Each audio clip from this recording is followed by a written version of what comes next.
ದೇಶದೆಲ್ಲೆಡೆ ಪ್ರಬಲಗೊಂಡಿರುವಂಥ ಮಾನ್ಸೂನ್ ಕರ್ನಾಟಕ ಮತ್ತು ಮಹಾರಾಷ್ಟ್ರದ ಕರಾವಳಿಗಳಲ್ಲಿ ಮತ್ತಷ್ಟು ತೀವ್ರವಾಗುವ ಸಾಧ್ಯತೆ ಇದೆಯಂತೆ. ಜುಲೈ 6ರಿಂದ 8ರ ಅವಧಿಯಲ್ಲಿ ಕೇಂದ್ರ ಭಾರತ, ಪಶ್ಚಿಮ ಬಂಗಾಳ, ತೆಲಂಗಾಣ ಮತ್ತು ಆಂಧ್ರ ಪ್ರದೇಶಗಳಲ್ಲಿ ಮಾನ್ಸೂನ್ ಅಬ್ಬರಿಸುವ ನಿರೀಕ್ಷೆ ಇದೆ ಅಂತ ಹವಾಮಾನ ಇಲಾಖೆ ಹೇಳ್ತಾ ಇದೆ.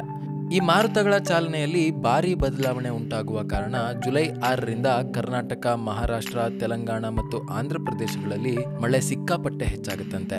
ಇನ್ನು 8ನೇ ತಾರೀಕಿಂದ ಭಾರತದ ಕೇಂದ್ರ ಭಾಗಗಳಲ್ಲಿ ಮಳೆ ಜಾಸ್ತಿ ಆಗುತ್ತಂತೆ. ಮುಂಬೈ ಮತ್ತು ಸುತ್ತಮುತ್ತಲಿನ ಪ್ರದೇಶಗಳಲ್ಲಿ ಮಂಗಳವಾರ ಕೂಡ ಭಾರಿ ಮಳೆ ಆಗಿದೆ. ಕಳೆದ 24 ಗಂಟೆಗಳಲ್ಲಿ ಬಹಳ ಕಡಿಮೆ ಕಾಲ ಗ್ಯಾಪ್ ಕೊಟ್ಟಿರುವಂತ ಮಳೆ ಬುಧವಾರ ಕೂಡ ಹಾಗೆ ಸುರಿಯುತ್ತೆ ಅಂತ ಹವಾಮಾನ ಇಲಾಖೆ ಹೇಳ್ತಾ ಇದೆ.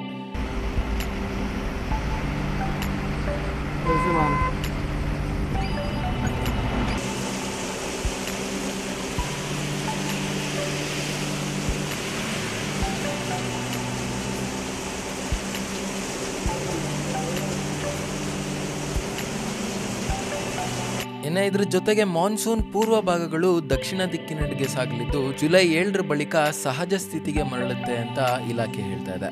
ಇನ್ನು ಮುಂದಿನ 24 ಗಂಟೆಗಳಲ್ಲಿ ಮುಂಬೈಯವರಂತೂ ಬಹಳ ಹುಷಾರಾಗಿರಬೇಕು.